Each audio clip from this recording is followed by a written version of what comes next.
Well, prepare yourself, guys. Welcome back to the Rundown with your host, Chris Fagan. I am going to go through the topics and entertainment news, movie reviews, some things on TV, things like that, as we always do every week. We try to do it at least once a week. I'm going to start doing it on Wednesday, Thursdays, and Fridays, as I tell my wife.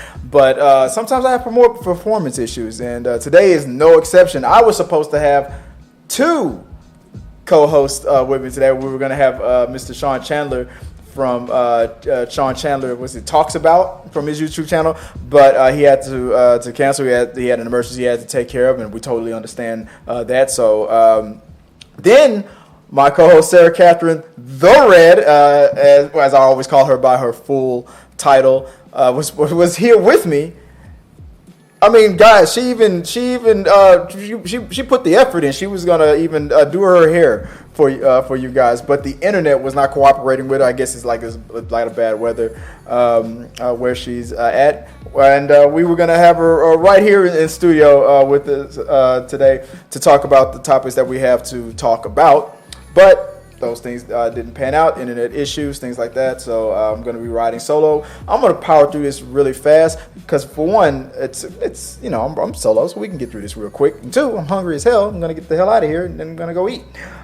So let me just remind you guys, hit the like and subscribe button if you like the channel, you want to support the channel. If you are watching live, and I appreciate you if you do watch us live, go into the comment section.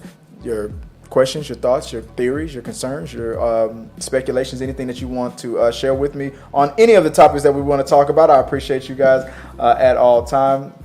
And let's just go through it. So I'm gonna real quick. Let me let you know what we're gonna run down real quick. One thing we're gonna do. We're gonna talk a little bit about Ezra Miller, the apology. We're gonna talk a little bit about She-Hulk because the early reviews are in. I'm surprised at where it's at in the Rotten Tomato score. Some news for Superman and Lois, and I'm gonna give my reactions to what I saw in the Kobra Kai and the Wednesday trailers. There's some news from the Academy, the CEO from the Academy Awards that was brought to my attention today, and we're gonna do something new, where something about memes. There's a meme that came across. I'm gonna give my reaction to it. It was pretty funny, so I'm gonna share that with you guys. And a new kind of reaction that I have on the program called I don't know if this is a good title or not. ABC Reactions. There's 3 scenarios that I found from TikTok that I'm going to share with you guys, and I'm going to let you guys vote on which ones you think was the best. I'm going to give my opinion as well. I call it ABC Reactions. Then I'm going to share my opinions on, not my opinions. I'm going to brief you on some things that just turned 20. Some things in media that turned 20 years old this year. I guess I'll just be I'll give Sarah's too, because she was here. So I want to be fair. And then for this time, if there's anything in the comment section, we'll go through your comments on We Got Your Mail. But like I said, guys, share your thoughts, your questions, your concerns, and on any of the topics that we're talking about. And I appreciate that, guys, always. So let's get right into it. The first topic of the week. Chris. Yes, Chris. What's the first topic? Of course, Ezra Miller. Always. And I always have. Last time we talked about Ezra Miller, I gave a long pause at my wife here. I'm like, Ezra Miller back in the news again. But for some reason, not for the reasons that you think. Ezra Miller, they got on their social media, I guess, or made a statement. I don't know if it was just on social media or not, because I believe they canceled their or deleted their Twitter. I don't know, or their Instagram. But there was an apology. Ezra Miller came out publicly and gave their apology and emphasized that they will be seeking help. The question is it too little too late? The question I have personally is, it that another one of those scenarios where not white, black, male or female, there are actors and people in not just in entertainment, in any profession, who never get a second chance. The first mistake you make, you get thrown under the bus. You get destroyed. For some reason, Ezra Miller is not one of these people. For some reason, it felt like they were just going out of their way to see how bad they could screw up their career. Like it was a drinking game. I bet you won't fuck your career up. Watch this kind of a thing, right? and almost every day for a while. The bad thing about it was, as you remember, Warner Brothers, especially the power be in the beginning, wouldn't say anything about it. You had a co-star in another film that was also produced by Warner Brothers, and Johnny Depp getting thrown under the bus over the accusation, not even a conviction, over the accusation of probably being in spousal abuse. Now, we went through the whole trial with Amber Heard and Johnny Depp, and we saw what we saw when it came to their career, and the fact that Warner Brothers is but pulled away, we're not going to work with you much anymore. And he was recast from a major franchise, but nothing was happening to Ezra Miller, and it was getting worse and worse and worse. And you know that I know, and you know that I know that you know that I know that by saying nothing, it was as if they were acting like they were untouchable, and it was getting worse. More and more things was happening, and for accusations of like kidnapping, accusations of assault, accusations, and some situations not even accusations, video footage of actual crimes, and nothing, no accountability. I'm not saying that Warner Brothers needs to police everybody, but what about disassociation? What about your brand? What about the things that harm you? I mean, am I right about it? Come on, share with me in the comment section what you think about how this was handled by. I think Warner Brothers could have sent a more powerful message a long time ago. The previous owners and the current owners from Discovery, but they said nothing. They being Warner Brothers would say nothing at all, and it just kept getting worse and worse and worse and worse. So the question, as I'm trying to now fix the screen here. Sorry about that. Oh, there we go. So the question is, what's going to happen now? What's going to happen moving forward with Ezra Miller? So as we're all trying to figure that out, something amazing happened recently. They came out with the statement saying they apologized, and this is what Ezra Miller had to say. Let me see if I can pull it up here real fast. Now, I got this from Deadline, but Ezra came out and said publicly, "I want to apologize to everyone that I have alarmed and upset with my past behavior. I am committed to doing the necessary work to get back to a healthy, safe, and productive state of mind." That came in from Ezra Miller. You might remember last week when we talked about those three options that Warner Brothers gave Ezra. Oh, well, not three options that they gave to them, just three options that they were going to exercise. And I'm going to pull that up again real quick because it's interesting. Because right now, as you can see, Ezra is going for, "I'll take option A, please, option 1. Now, let me remind you of what those options were. Let me go full screen real quick. Option 1, the first involves releasing the film with limited press. Apparently, Warner's only stipulation in this is that Miller seeks professional help after returning to their family home. Eventually, Miller would have to give an interview explaining their behavior. Miller would then do a limited amount of press following the film. That seems to be the option that Ezra is going for. What we don't know is if Ezra has already returned to their home. Maybe they have. I have to go look it up again. I haven't heard anything about that yet, but if there's news about that, let me know. Return to their home. Miller would have to do, then they would do a limited amount of press following the film's release. No mention about junkets or anything before that, like any press before that. Obviously not. I don't think that would be a good idea. Do not let anybody. And that's sad because you have Michael Keaton, you have the young lady that's playing Supergirl. A lot of people that this hurt. This screwed over a lot. And I'm speculating this also has something to affected, at least microscopically, Batgirl. That's just my theory. But let's remind you of what the other two options were if Ezra didn't take option 1, and which looks like that's the option that they're seeking. No word about whether or not they've gone to the family home or if there's going to be any press. That's well, we'll have to look that up later. But option 2 would have been the film is still released even if Ezra doesn't seek help.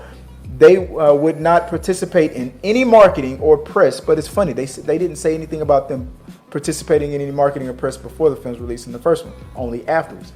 But this one says that they wouldn't participate in any marketing at all for the film. That's an unusual move for a film star, but given the circumstances, it would make sense. Following the film's release, Miller would not play the Flash in any future project. Let me make this clear. Ezra is not playing the Flash after this.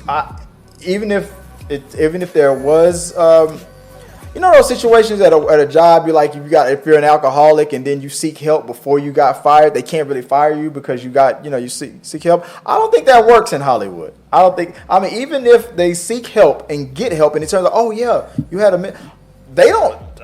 Warner Brothers is not obligated to work with them. You can't sue like, hey, I have to save the Flash. No, you do not. The option to remove you for any reason or recast you is all up to Warner Brothers.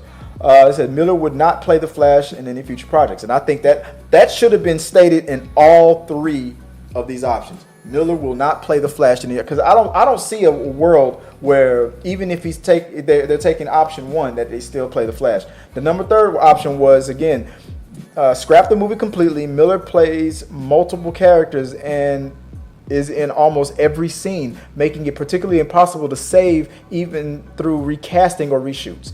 This is apparently very much a worst-case scenario reserved for if Miller's situation continues to deteriorate. It would be a shocking blow if this scenario occurs, considering the film's cost being over $200 million. At least now, it seems like option 3 is off the table now. Now that Miller has made a move and made a statement, they can now kind of play at least they attempted or at least said that they were going to get help. And they can just lean on that. They leaned on being fucking quiet for years, so you can limp across the finish line with the statement that Ezra Miller made for ride it out for a couple of more months, if that makes sense. But like I said, it seems that because of this statement right here, I think they bought Warner Brothers a little bit of time to get the movie out. Like I said, no press, but Ezra is not going to be the Flash after this. Even if there's like a situation where there's a full recovery, the studio is going to want to see results. I'm not saying Ezra Miller might not work with Warner Brothers ever again in the future, but some other studio or somebody, or maybe independent studios, are going to have to take a chance on them and see some consistency in getting better. Do some press junkets for I don't know, A24 or something like that. I don't know. Go to Universal with that because you ain't bringing that over here, kind of a thing. And then maybe we'll see them come back, not as the Flash, but maybe in the future Warner property. Let me know what you guys think about that. It looks like I said, Ezra is taking option number 1 and going with that. Is that a good thing? Do you think Ezra should get a chance to play the Flash again? Do you think that no, that's it?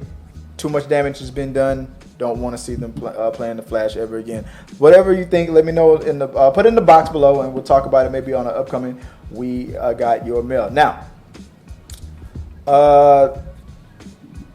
let's go back to the board and see what's next. She-Hulk. Okay, so there was some early reviews that have come out. I'm not gonna spoil. I haven't been one of the blessed ones to get an early look at She-Hulk. I wish I was. I should have put my bid in. I'm not really affiliated with Disney like that. I need to put my bid in. I'm a Netflix press member, but I was shocked. I saw She-Hulk coming in like 85%, 86%. It was at 88% when I was putting the show together. And a few minutes before putting the show together and going live, over 90, it was at 94% on Rotten Tomatoes. And I wanted to talk to Sarah or Sean about it because Sean, I believe, saw a couple of the first episodes. I wasn't going to reveal anything. I didn't want him to like give any spoilers or anything like that. But I was curious on if I could get just like if he could share, because he's already shared a little bit of what how he feels about the show, and there was a little bit of controversy about that. I wanted to talk about not controversy, but somebody was making statements about it that I don't think were fair to Sean. All film is subjective, and just if people have the right to like something and then not like something else. So I don't. But that was the whole thing. That was if he was here. But obviously I'm riding solo today, and I haven't seen She-Hulk. So I can't really talk about that. But She-Hulk is coming out tonight. After midnight, wherever you guys are at. It's going to be 2 o'clock. I'm Central Time, so that's 2 o'clock in the morning for me. I will be staying up. To watch this. I think the last time I did that was for Obi-Wan Kenobi episode 1 and 2. But I didn't do it after that. I will give this one a chance to see if this is one of the will I stay up till 2 o'clock in the morning kind of a shows. I would feel it. I love comedies. Maybe I shouldn't, because my wife loves comedies too. Joy, that's her favorite genre. So maybe I should. I'm going to do it for episode 1. I'll watch episode 1 at 2 o'clock in the morning and then probably just jump on here real quick and give my review. But what was blowing my mind, sorry about that. What was blowing my mind was the fact that the Rotten Tomato scores were so high. So let me see if I can pull that up real quick and just kind of read a few things that were out there. Let me see if this is working. Boom! See, you see how that? See, look below me. See, there's 2 panels there, right here. But Sarah's damn internet couldn't handle a little rain, so now I'm up here riding solo. But check this out, guys. I'm just giving her a hard time. Sarah had her hair done, nails done. Y'all would have been like, "Well, you get that outfit." She was rocking. She was banging. Y'all would have been like, I'm telling y'all, a bunch of y'all single guys. Y'all would have been like, maybe I got a chance. And she'd have been like, nope, you don't. None of y'all do. I don't know why I said that.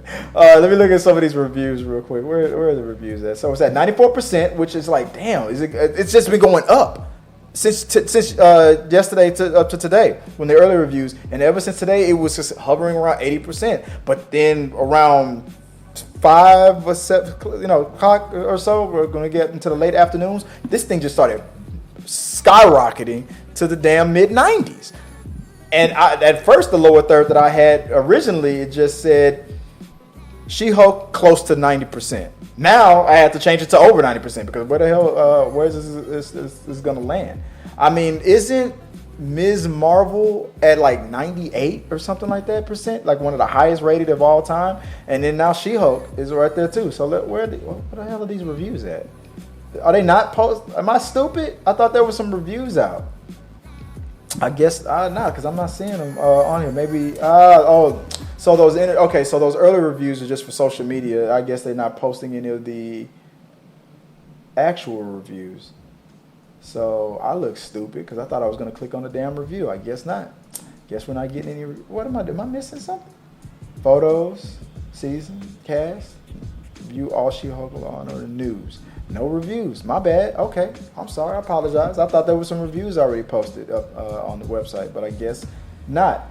But there was something on Twitter. Let me see if I can pull this up real quick.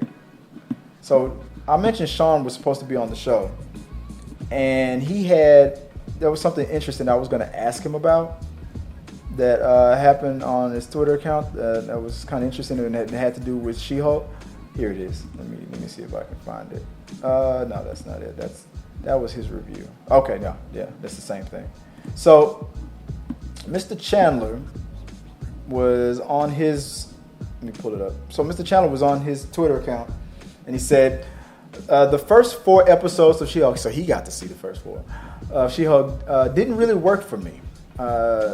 Tatiana Maslany brings plenty of charisma, but Jennifer Walters is written to be too smug to be likable.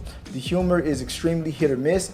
I did appreciate that it feels like a TV show and not a movie broken into episodes. That's something that is a like in the middle kind of a review, a quick little review. I mean, he mentioned what he didn't like and he mentioned what he liked. But then some people on his Twitter account giving him shit, saying, and then look at the meme he chose. Let's go. I mean, come on. Does that sound like a guy who hated the show?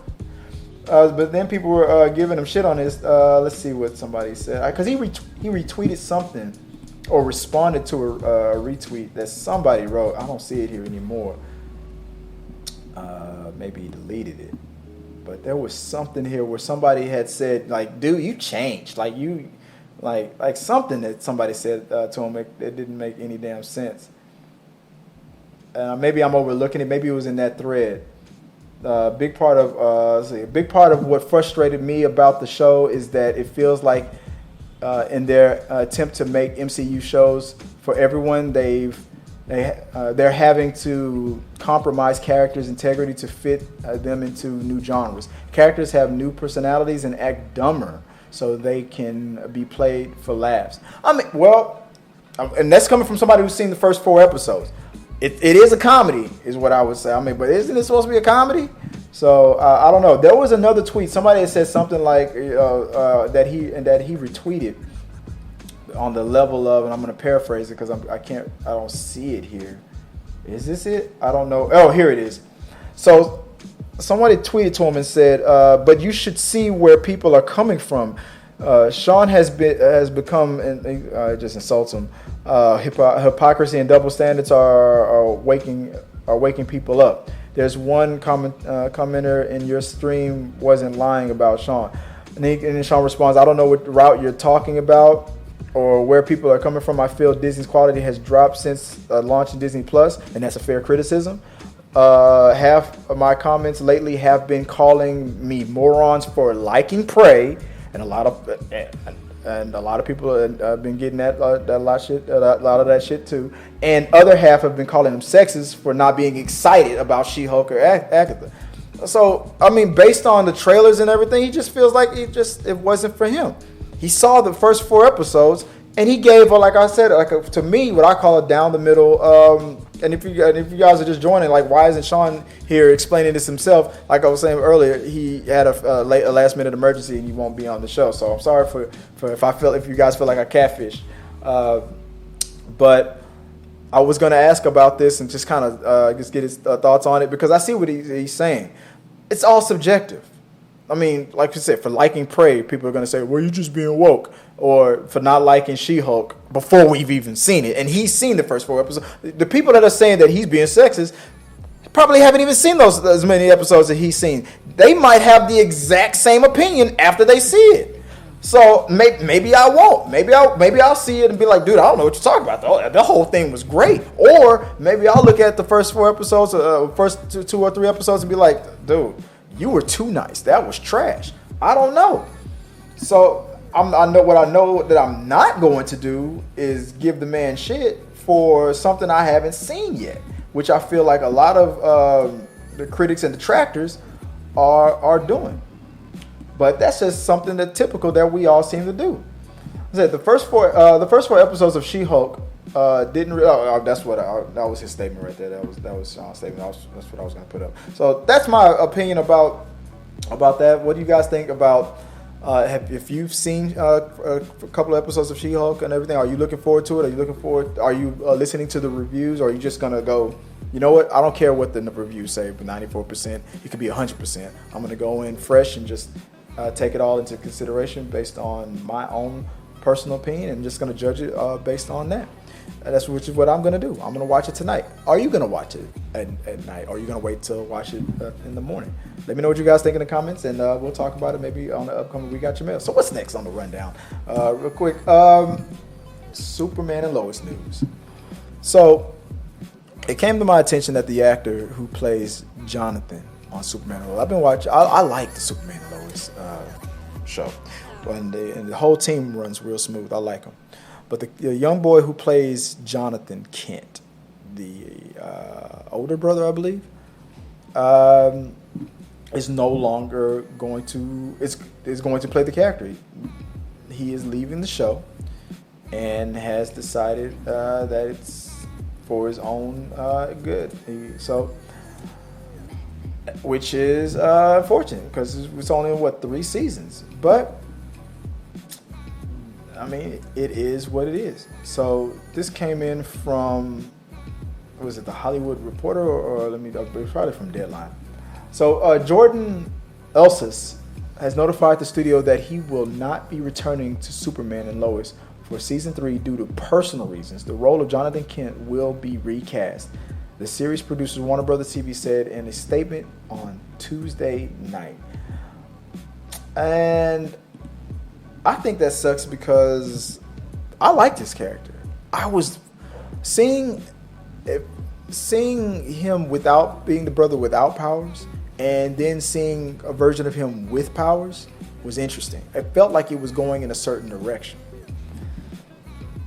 The fact that they're going to recast means that Jonathan has a purpose. Warner Brothers, I wish DC would I'm sorry, not DC. I wish Marvel would take a few lessons. I mean, you used to recast people without hesitation, like it was nothing. Now all of a sudden you don't want to recast anymore. I don't know what's going on. I feel like that is the perfect solution. I mean, I'm sorry, it's about the character. Like, why change your story to fit an actor? I mean, I'm not saying there's not something against Jonathan, for the person who plays Jonathan, Mr. Elsass, for taking time off for his personal well-being. Of course not. Take care of yourself. But the show must go on. Recast, because we already have a story in place. He's an actor for hire. If he doesn't want to do the role for whatever reason, we'll find another actor. Will the show suffer from it? I doubt it, because Superman being the focus is the... Jonathan Kent's character is not that trivial, crucial. Not trivial, not that crucial, sorry, yet. I feel like he was about to be. But it's still mostly focused on the younger brother. So I think it's fine. Recasting him doesn't make sense. Now, any character is exchangeable. But I mean, I wish him well. I hope to see him in the future projects in the future. Maybe that's what it's about. Maybe we've got an offer for something else. He's like, I gotta get out of this first. Let's see, and you can see him in something else, because he's a good actor. I like him. I like him as an actor. I think that he's gonna do some great things. So I'm interested in seeing what that was all about. Maybe it'll be revealed in the future. Maybe not. Who knows? Let me know what you guys think. Are you looking forward to seeing more of that actor in other projects, or do you think recasting was the best idea? Do you think they should fit the story, I guess, to acknowledge that him being missing? I don't think so, but I've been wrong before. All right, running it down again. Kobra Kai. So I saw the Kobra Kai trailer, and I gotta say I liked it. Of course I liked it. I'm a huge Kobra Kai fan. Everybody knows that. I like Kobra Kai more than a little bit. I was really excited. I got YouTube. What was it? YouTube Red or whatever that service was that they were doing on YouTube, when it was a YouTube production kind of a thing. And now it's on Netflix. Seeing this trailer it gave me some highs and it gave me some lows. Here's the highs. Everything we're seeing now. I'm glad that Terry Silver is back. I can't wait to see his master plan unfold.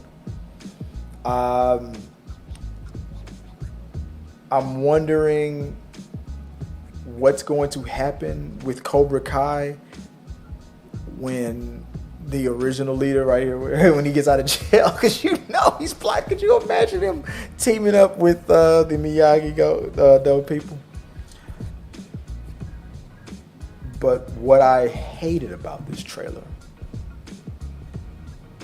was that we didn't see Barnes. Where the hell is Barnes? I heard that he was going to be in this season. Where the hell is he? I was sure he was going to be in this trailer. I kept looking. I see we have new Kobra Kai members, the Kobra Kai team leaders. Probably some old students. Very diverse too. Kobra Kai is pretty woke, if you ask me. look at all that color, right? That's a good thing. But I never thought I'd see it with Kobra Kai. But I think that I'm real curious on what she's gonna bring to the table. She got that vibe about her. I think she's gonna be a badass character. I can't wait to see what she brings. But no Barnes, and it pisses me off. I feel like maybe they're gonna save it for the end. A couple of the episodes towards the end, it makes sense. Barnes was a big deal, but my major question is, how can Barnes defeat Johnny? If Barnes' character has been on his grind and consistent with his training, even from back in the 90s to today, which I probably figure he would have, probably Barnes. But Johnny was considered like a golden child of Kobra Kai. Something special. Even though his ruthless aggression part of his character was there, there's still another side of him. Barnes was all aggression, but we saw that he could be defeated easily so the pure ruthlessness of Kobra Kai versus the pure talent of Kobra Kai in Johnny and that God-given talent that he has, being something special. Who would win? I would make it go back and forth. Overall, I would think Johnny would be the victor overall. But wouldn't it be interesting to see Johnny being totally dominated and not being able to defeat Barnes in any scenario? I could see it, especially if Barnes keeps himself as a laser focused on his training. But I'm curious about it, and I can't wait to see this episode. I'm got the young boy who plays Miguel. Looking forward to seeing you as Blue Beetle. Give a shout out to Leslie Grace, please, and let's get that movie released as well. Guys, what did you guys think about this trailer, man? Are you excited about it as much as I am? I can't wait to see this when this drops on Netflix. And I heard that they've already greenlit another season after that. I mean, Kobra Kai is crushing it, man. I love this. I hope this series never ends. I can see this going to 10 seasons. This should be the longest reigning series that Netflix ever had. But that's just my opinion on it. Let me know what you guys think in the comments below, and then maybe we'll talk about it. And we got your mail.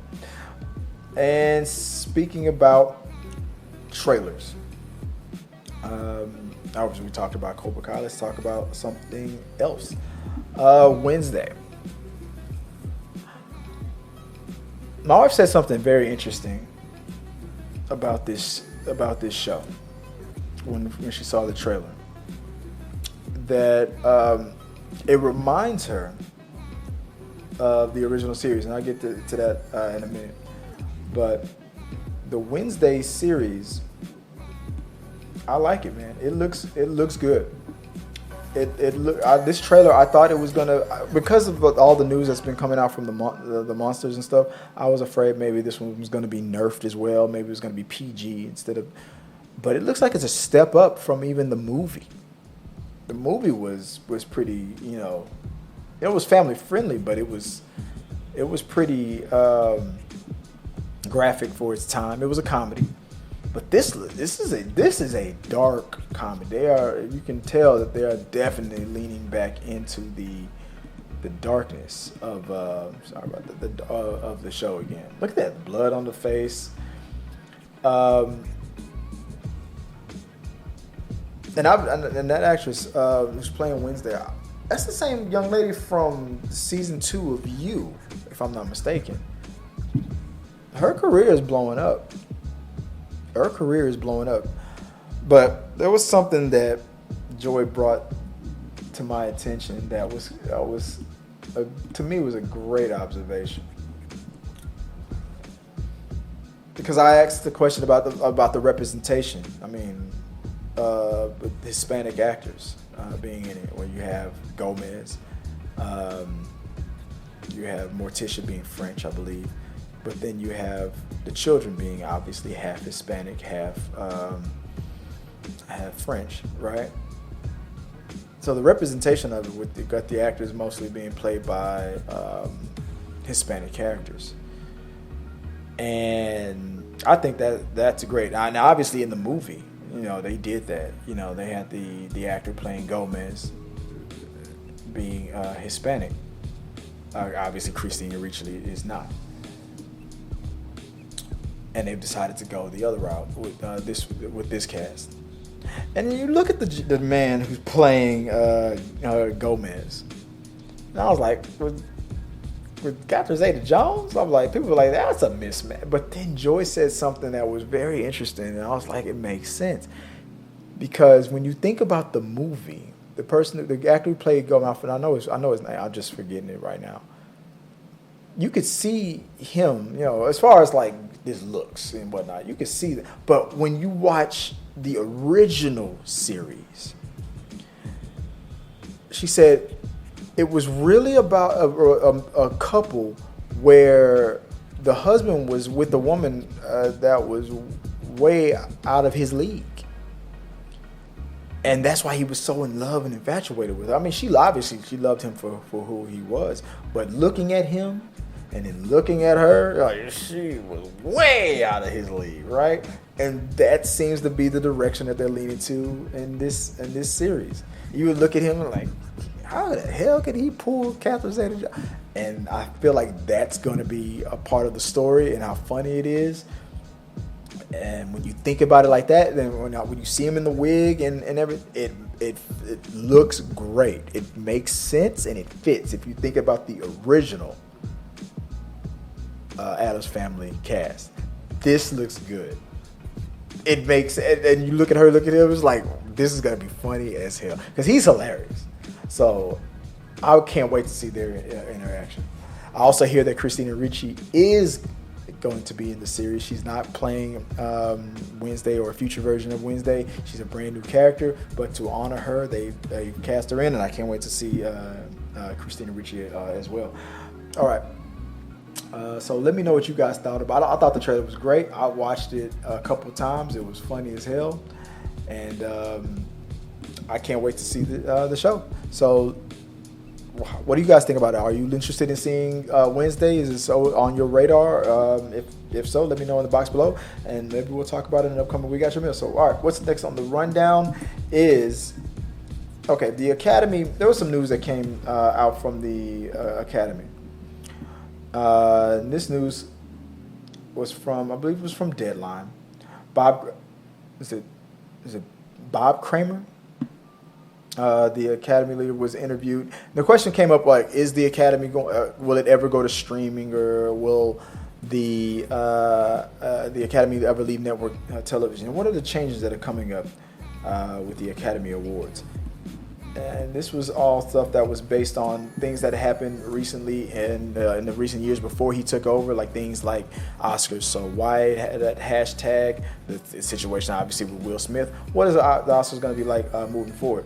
And a statement that came from Bob Kramer, I believe that a healthy theatrical and also the question about, I apologize, let me not get ahead of myself. And the question about the runtime of a movie, like movies that are, especially streamers, that are being allowed and put into consideration for the Academy, and why there are some movies that don't have to follow that rule. Like there has to be a theatrical run, and nowadays that rule is being bypassed for some streamers. And this is what he had to say. He said, "I believe that a healthy theatrical environment is critical for the success of the industry and the Oscars. That being said, streaming allows for a larger and more diverse audience to watch more movies. There is great value in that. Theatrical and streaming will continue to coexist, but now that the pandemic is becoming more manageable and people are returning to theaters, I think you will continue to see a theatrical requirement for eligibility." That was from Bill Kramer, Academy CEO. And so that, to me, that pretty much put that to bed. Oh, that's the wrong one. As far as, he didn't totally explain like the whole thing, why some movies can be exempt from and why other ones are not. As far as it being exempt from having to go to theaters to be qualified to be in consideration for Oscar considerations. Some movies are, some movies aren't. But from that statement, I can tell that he's leaning more towards, you got to put your movies in the theaters. The pandemic is starting to slow down. We're not doing that. We're not doing that. Streaming movies or Netflix movies are all going to be put into consideration. I feel like that Netflix is given more consideration than others because of how powerful Netflix is. But now that that's starting to wane, the stock price is going down. Netflix don't have that much sway as they used to. Like you said, and like Bill said, with the pandemic is starting to slow down, it's not as necessary as it used to be. So I don't think that it's going to be a problem. As far as how he's going to handle the other controversies, things like Will Smith, the hashtag Oscars so white, stuff like that, I guess we have to give him a chance. He just took over, so we have to see what he's going to do in the future.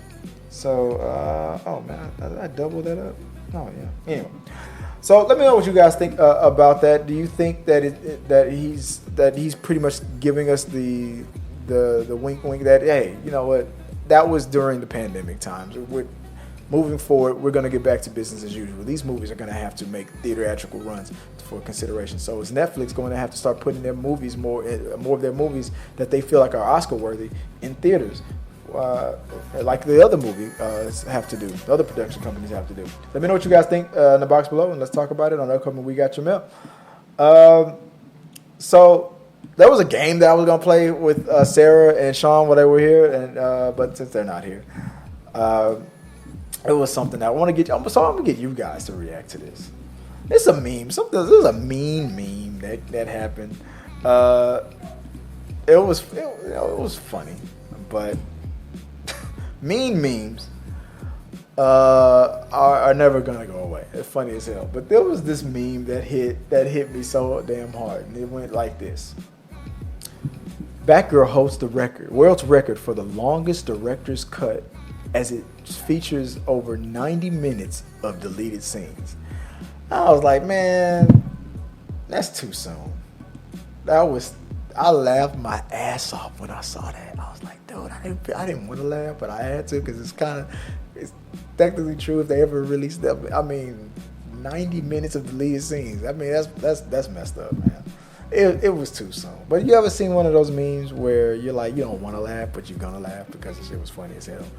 I thought this meme got a pass. So this meme gets a pass from me. I liked it. I thought it was funny. Too soon. I wouldn't have done it. I wouldn't have posted it myself. But when I saw it, I laughed my ass off. Sorry. All right, let me get off of this because that was mean. Let me go to no more mean memes, guys. Until next week.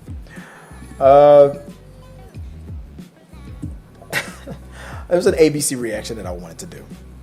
And what I mean by that was I saw something on TikTok. It was pretty funny. And you know how in TikTok, there's a situation where somebody, a content creator will create something and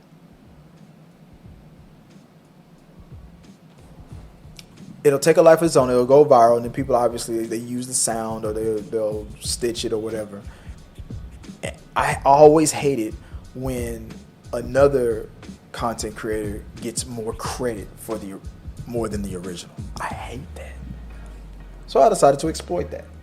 So here's something that came up on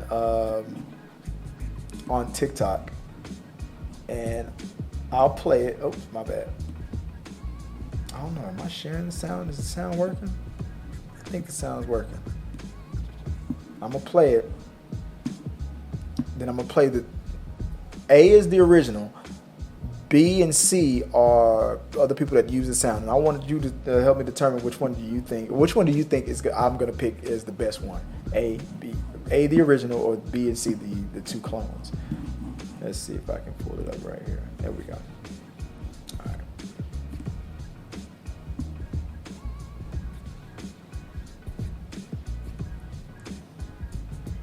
When your fart wakes you up.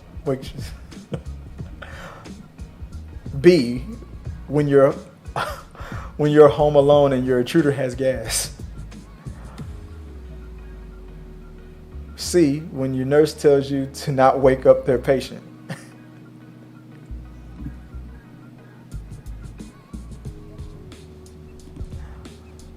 Now, at first I thought B was funnier. At first I had A as I thought the original was funnier. Second one, that's just, I mean, you sitting on the toilet, you don't want that scenario to happen. You don't want your last days to be getting caught in the toilet. But when I thought about it, what makes, to me, the funniest one is C. because it involves another person. It's like another person that's not trying to do you harm. Another person that's just like there was a whole bunch of them when you wake your spouse up. Everybody, if you're in a relationship, come on, man, you'll fart your spouse awake, or they'll fart you awake. That's a given. But in the C scenario, don't wake my patient up. That's funny on so many levels, and I'm married to a nurse, a night shift nurse, so it's funny on more levels. So I don't know why, I just thought this was fun. This was going to be a funnier episode if I would have had more people to bounce this off of. But because Sarah couldn't get her damn internet working, I can't bounce this off of her, man. So it's like I'm riding solo. So I'm just telling you guys what I think about it. I thought C was the funniest one, even though the original. Even though I hate it when the original doesn't get more views or more credit than people that are copying them or using their sound. But I don't think that's the case with this dude. I think this dude has over like 1 million views, so there's nothing big deal. So let me know what you guys think. Which one worked for you better? Was it? I hope the sound is working on this because I can't see it. I hope you guys can hear this. Is it A, B, or C? Let's play it again.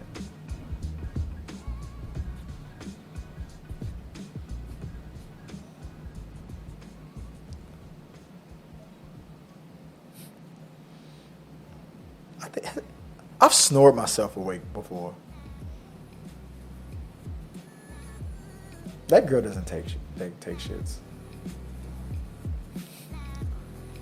That's fun. That's funnier to me because that patient is scared. I don't know why that's funnier to me. I don't know. Maybe you guys think something different. I don't know. Let me know what you guys think. And we'll talk about that. But yeah, maybe I'll do this as a game. I was going to introduce this as a possible game on Sarah's new show, but I just wanted to do it here because I thought that shit was funny as hell. All right, moving on to the last thing. So, certain things that are on in social media that are turning 20 today. So mine was, let me see if I can pull it up. What's turning 20 today? Where is Sean? So Sarah brought up Ice Age. Ice Age turned 20 this year. Is over 20 years old. Ice Age. I can't remember if I saw this in theater. I don't think I did. Maybe I had the tape, the VHS or DVD of it. I know I saw it a bunch of times. And after the third one, I think I started falling off. But it makes me feel old. The fact that I know now that this movie is 20 years old this year. I believe Sean had The Shield as his pick. Do I have that up? No, I don't have it anymore. TV series The Shield turned 20 this year. You guys would have never guessed. None of them would have guessed what mine was going to be. I didn't. Sean went with a television show. Sarah went with a movie. I went music. Turning 20 years old. It blew my mind. If you guys follow me on Twitter, you guys would know. Maroon 5, Songs About Jane. 20 years old. This album was a huge part of my early 2000s for various reasons. When I was going overseas, when I worked overseas. This album was a huge part of it. A person that I worked with overseas who wasn't even into this type of music, I turned her into she became a huge Maroon 5 fan. Just this album. She listened to the second album, she didn't like it as much, but this is one of her favorite albums. It's in my top 3 albums. I think I have Bone Thugs and Harmony, Eternal East 99, Maroon 5, and you won't believe what's in what's number 3. You would never guess. Jamiroquai, Traveling Without Moving. It's probably my top 3 best. I thought Michael Jackson Thriller was going to be that. It's probably top 5, but top 3, the albums that changed me. And probably in there as well, another one you probably wouldn't think. Bone Thugs will be number 1, of course. Probably number 4 would probably be No Doubt's debut album. With Don't Speak, Sunday Morning, very similar to Maroon 5. That would probably be my top 5. That would probably be Thriller, No Doubt, the one where she's holding the peach. Bone Thugs and Harmony number 1. What did I say? Thriller, No Doubt, Jamiroquai, Maroon 5, Bone Thugs, Eternal East 99. That would probably be my top 5. I don't know why, but that's my top 5. What do you know that's turning 20? Talk to me about it below in the comments section, and we'll talk about some more about that. Those are the movies and TV shows and albums that turned 20 this year. So let's talk about some more of that. So let's move back on down to the rundown. I was gonna do a We Got Your Mail, and I was gonna make that specific for Sean, but I kind of already did that. So I'm not gonna do that today. So I'm gonna wrap it up. Like I said, we had to start late. Sorry about the cancellations. I didn't mean to bait and switch, but things happen. Like internet issues, like Sarah had happened. That it happens. Sean had a personal situation. I'm not gonna explain that. That's him and his family's situation. I hope everybody's doing all right, Sean. So we understand that. And he said that he will definitely be. He's been on the show before, so we'll hope that he comes back in the future. So that's it, guys. I was just going to quickly talk about a couple of things, and we got that out the way.